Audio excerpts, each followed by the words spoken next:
എനിക്ക് എന്റെ മഞ്ജുവിനെ കാണണം. എന്റെ പൊന്നൂസ് ഇല്ലാണ്ട് എനിക്ക് ജീവിക്കാൻ പറ്റില്ല. എന്റെ അജി എന്നെ ഓർക്കുന്നുണ്ടെന്ന് തോന്നുന്നു. എന്റെ അജീനെ കാണാൻ കൊതിയാവുന്നു. 2 ചിറകുകൾ ഉണ്ടായിരുന്നെങ്കിൽ അജിയുടെ അടുത്തേക്ക് പോകായിരുന്നു. എന്താണ് എനിക്ക് സംഭവിക്കുന്നത്? എനിക്ക് ചിറകുകൾ മാത്രം കിട്ടിയിട്ട് കാര്യമില്ല.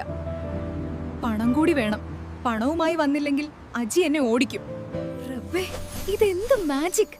ആദ്യം എനിക്ക് ചിറക് മുളച്ചു, ശേഷം കയ്യിൽ കുറെ ക്യാഷ് വന്നു. ഇനി ധൈര്യമായി അജിയുടെ അടുത്തേക്ക് പോകാം.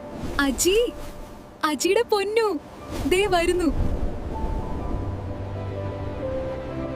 ഇങ്ങനെ പോയാൽ എനിക്ക് മെന്റലാവും.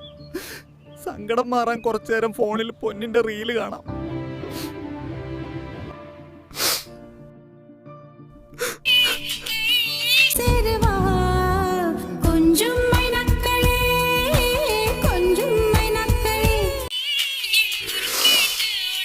കൊച്ചിയിലെത്തി. നല്ലൊരു പരിചിതമായ മണം വരുന്നുണ്ടല്ലോ. റബ്ബേ, ഇതെന്റെ ചിക്കൻ പൊട്ടിത്തെറിയുടെ മണമാണല്ലോ. ഇനി ചെന്നിട്ട് വേണം അജിയുടെ എല്ലാ ശനിയാഴ്ചയും മലബാർ ഹോട്ടലിൽ പോയി മുടിപ്പിക്കാൻ. അജിയുടെ പൊന്നു വന്നോ? മഞ്ജുസേ, എന്റെ ദീർഘം എവിടെ? അജി, എനിക്കൊരു അബദ്ധം പറ്റി. വരുന്ന വഴിയിൽ വെച്ച് ദിർഹം എന്റെ കയ്യിൽ നിന്ന് നഷ്ടപ്പെട്ടു. നീ എന്റെ ദീർഘം കളനല്ലേ?